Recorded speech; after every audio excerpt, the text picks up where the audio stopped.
பாரம்பரியத்தை வேகமா விட்டுட்டு விலகிறோம். அதுல ரொம்ப வருத்தப்படக்கூடிய ஒரு விஷயம் என்னன்னா, நாம தேங்காயை முழுமையா தொலைச்சிட்டு வர்றது.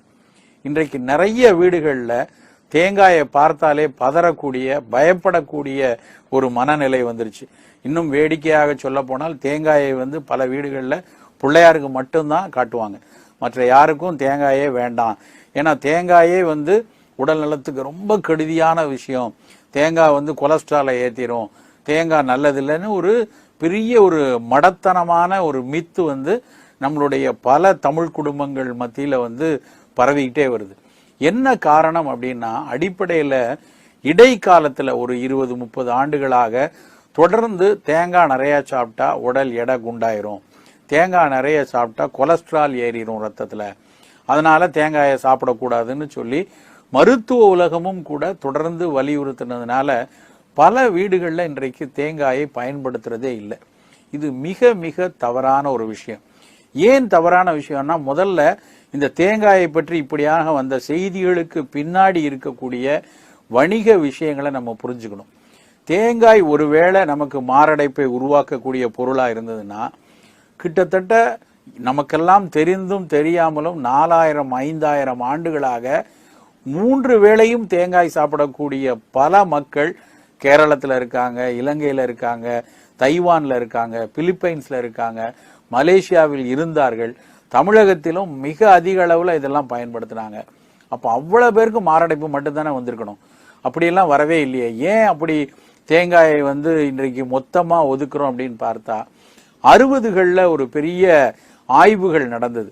அமெரிக்க அரசாங்கம் நிறைய அவர்கள் உணவு வணிகத்துல சில தாவர வித்து எண்ணெய்களை முன்னிறுத்துவதற்காக, சோயா எண்ணெய், சாய்ஃப்ளவர் எண்ணெய், கனோலா எண்ணெய் எல்லாம் முன்னிறுத்துவதற்காக, அவற்றினுடைய நல்ல குணங்களை நிறைய விளம்பரப்படுத்துவதற்காக, ஆல்ரெடி மக்கள் பயன்படுத்தி வந்த சில எண்ணெய்களை புறக்கணிப்பதற்கு, மனதளவில் அவர்களை தயார்படுத்துவதற்காக தேங்காயை பற்றி பல அவதூறு செய்திகளை இந்த வணிக உலகம் பரப்பிச்சு.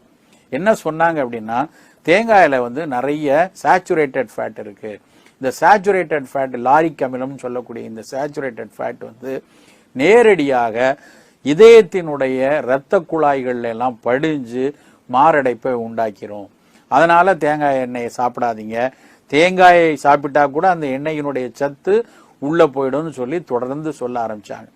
தேங்காயில அந்த மாதிரியான சேச்சுரேட்டட் அமிலம் இருப்பது உண்மைதான், அது பொய் இல்லை. ஆனா அந்த சேச்சுரேட்டட் ஆசிட் மட்டுமே இதயத்தினுடைய நாளத்துல இரத்த குழாயில போய் கொழுப்பை படி வைப்பது இல்லைங்கிறது தான் மிக முக்கியமான அவர்கள் சொல்லாத விஷயம். இன்னும் சொல்ல போனா, அந்த தேங்காயில இருக்கக்கூடிய மோனோலாரின் ஒரு சத்து இருக்கு. இந்த லாரிக் அமிலத்தில இருந்து எடுக்கக்கூடிய மோனோலாரின்கிற சத்து உண்மையிலேயே நோய் எதிர்ப்பாற்றலை அதிகரித்து மாரடைப்பை வருவதை கூட தடை செய்யக்கூடிய ஒரு பொருள்னு இன்றைக்கு நிறைய ஆய்வுகள்ல சொல்றாங்க. இந்த லாரிக் அமிலமும் மோனோலாரினும் தேங்காயை தவிர இருக்கக்கூடிய இன்னொரு இடம் பாத்தீங்கன்னா தாய்ப்பால் மட்டும்தான். அந்த அளவுக்கு தாய்ப்பால் எவ்வளவு நோய் எதிர்ப்பாற்றலுக்கு முக்கியமான ஒரு விஷயம்னு சொல்லி நாமெல்லாம் கொண்டாடுறோமோ, அதே அளவுக்கு கொண்டாடப்பட வேண்டிய ஒரு பொருள் தேங்காய். அப்படி ஒரு நல்ல விஷயத்த நம்ம மொத்தமாக தொலைத்து போயிட்டோம். இது நல்லதில்ல, இது கெட்டது அப்படின்னு சொல்லி வீட்டுல எந்த வீடுகள்லயும் இன்றைக்கு காய்கறிகள்ல தேங்காய் போடுறதில்லை. இன்னும் சில நாகர்கோவில் பக்கத்தில் உள்ள மாவட்டங்கள்ல மட்டும்தான் இன்னைக்கு தேங்காயை கொஞ்சம் பயன்படுத்துறாங்க. வட மாவட்டங்கள்ல, தமிழகத்து வட மாவட்டங்கள்லயும் சரி, பல இடங்கள்லயும் தேங்காய் சட்னி அரைக்கிறது இல்ல, தேங்காயை தூவி கொடுக்கறது இல்ல, தேங்காயை வைத்து பண்டங்கள் கூட செய்யறது கிடையாது. இது யாருக்கு மிகப்பெரிய தவறுன்னு பார்த்தா, ஒருவேளை வயதான நபர்களுக்கு இந்த தேங்காயை பயன்படுத்தாதனால பெரிதா ஒரு பிரச்சனை இல்லாம இருக்கலாம். ஆனா வீட்டில் இருக்கக்கூடிய குழந்தைகளுக்கு அவ்வப்போது நமக்கு தேங்காய் மிக அவசியமான ஒரு பொருள். ஏன்னா அதுல நோய் எதிர்ப்பாற்றல் வர்றது மட்டும் கிடையாது, அந்த குழந்தை நல்ல ஊட்டமாக வருவதற்கும் உடலுக்கு தேவையான அளவுல எடை இருப்பதற்கும் அந்த தேங்காயிலிருந்து கிடைக்கக்கூடிய சில ட்ரைகிளிசரைட்ஸ் அவசியமான ஒரு விஷயம்.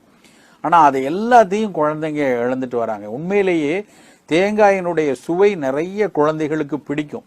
ஆனா அதை காட்டாமல் வளர்த்ததுனால குழந்தைகளும் தேங்காயை வந்து மறக்க ஆரம்பிச்சிட்டாங்க. இன்னும் தேங்காயை பத்தி இன்னொரு முக்கியமான விஷயம் என்னன்னா, நம்ம வயிற்றுல அன்றாடம் வந்து வயிற்று புண்கள் ஏற்படுறதுக்கு வாய்ப்பு அதிகம். அதுவும் இன்னைக்கு இருக்கக்கூடிய ஒரு துரித வாழ்வியல்ல வந்து ஓடிக்கொண்டே இருக்கும் பொழுது நிறைய வெளியிடங்கள்ல போய் உணவுகளை எடுக்கிறோம்.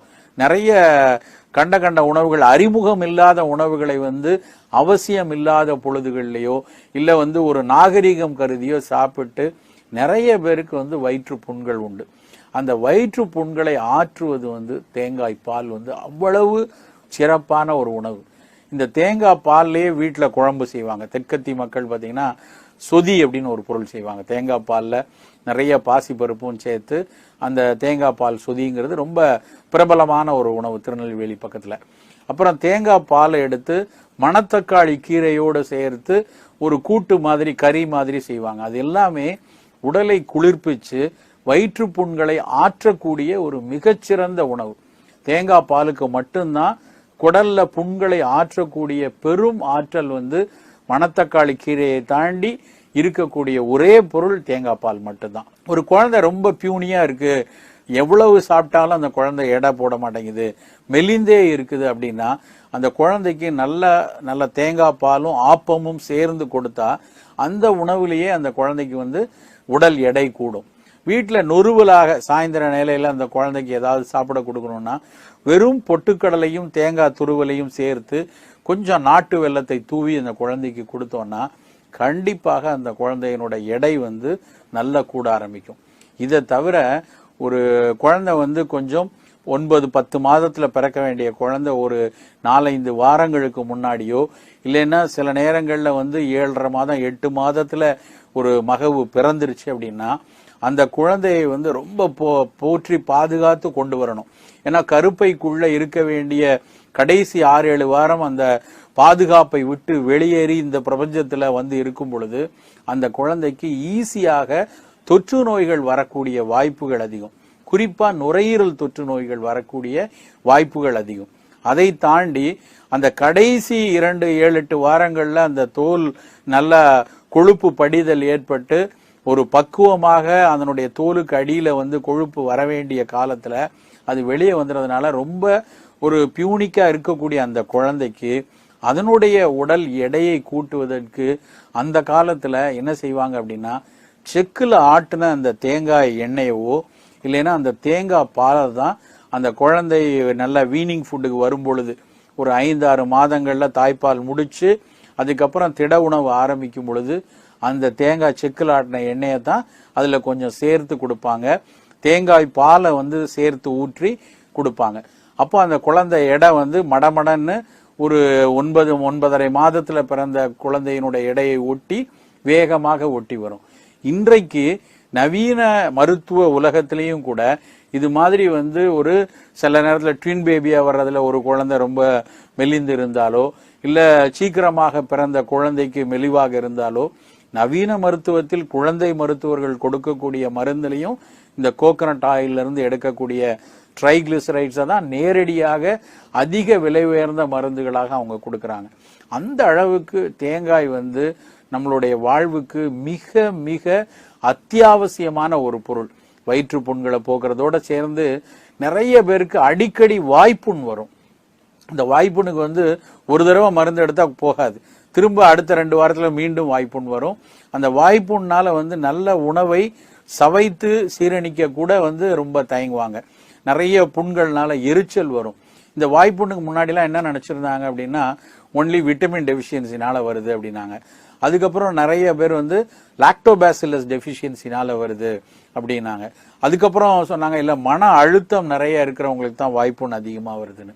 இப்படி எந்த காரணத்தினால வாய்ப்புண்கள் வந்து கொண்டே இருந்தாலும் தொடர்ந்து தேங்காய் பாலை வாரத்துக்கு 1 நாள் 2 நாள் உணவோடு சேர்த்து எடுத்துக்கொண்டு வந்தோம்னா நிச்சயமாக அவர்களுக்கு இந்த நோய்களிலிருந்து படிப்படியாக விடுதலை கிடைக்கும். அப்படி ஒரு மருந்தாக ஒரு அவிழ்தமாக நம் வாழ்வியலோடு என்றைக்கும் இருக்க வேண்டிய ஒரு பொருள் வந்து தேங்காய். அதை விட்டுட்டு நம்ம மொத்தமாக அதை விலக்குவது வந்து ஒரு அறிவார்ந்த செயலே இல்லை. ரொம்ப உடல் எடை கூட இருக்கு, ரொம்ப அதிக இரத்த கொழுப்பு உள்ள நபர்களாக இருக்காங்க, அவர்களுக்கு மருத்துவம் காரணமாக விலக்கி வைக்கணும்னா அப்பொழுது மட்டும் அதை விலக்கினா போதும்.